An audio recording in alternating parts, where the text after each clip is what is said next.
Hello, and welcome to our short video series on the upper division writing requirement. The focus of this video is going to be on editing your paper.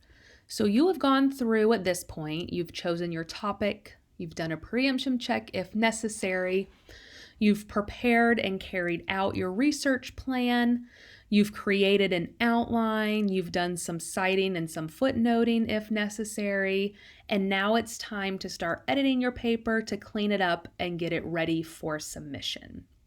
So here are a couple tips, tricks, and hints for the editing process. You can absolutely edit throughout the writing process. There is no reason or obligation for you to wait until you have a complete and solid draft before starting to edit. If you want to write a few paragraphs or a few pages, take a day, go back through, reread it, make sure it makes sense. Absolutely okay. Or if you prefer to write the entire thing and go back, that's okay too. But try different things so you figure out what works best for you.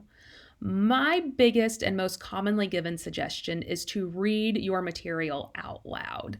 This catches a lot of those mistakes that are small or are not readily apparent upon reading on a screen, simply because a lot of time when you've been working so closely with your paper for so long, you're sometimes reading what you want it to say and not what it actually says. And so by reading out loud or having Microsoft Word read it out loud for you, it helps catch a lot of those mistakes that otherwise may get looked over.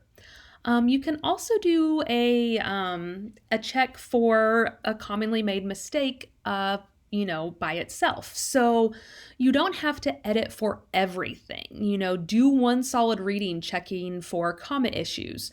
Do one reading just for passive voice. And so then that way you're focusing on those singular mistakes and you're more likely to notice them than getting overwhelmed and looking for everything throughout the editing process all at once. I would also suggest using the Red Book if you are concerned about your grammar. It's written by Brian Garner. It is absolutely fantastic and gives a lot of great knowledge on grammar rules that will help your legal writing become more clear and concise. You also want to make sure to vary paragraph and sentence length. That kind of goes along with my next point of check for flow. So by varying paragraph and sentence length, it makes it read better. The reader enjoys reading it. You don't want to have a bunch of like 2 or 3 sentence paragraphs in a row because it's going to read very choppy. Vary the length, make couple, a little shorter, couple a little longer. And the same with sentence length. If you have a ton of really short sentences, it's going to read very choppy and disjointed. Or if you have extraordinarily long sentences, that's going to make the reader get confused. They're going to have to reread and they're not going to give your paper the attention that it deserves. So make sure you are varying your sentence length as well.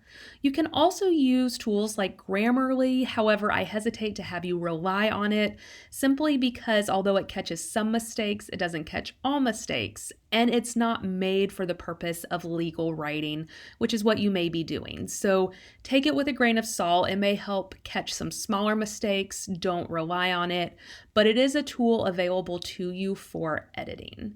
And if you have any questions, a librarian is always available to help you with any concerns that you might have as you go through the editing process. Thank you so much.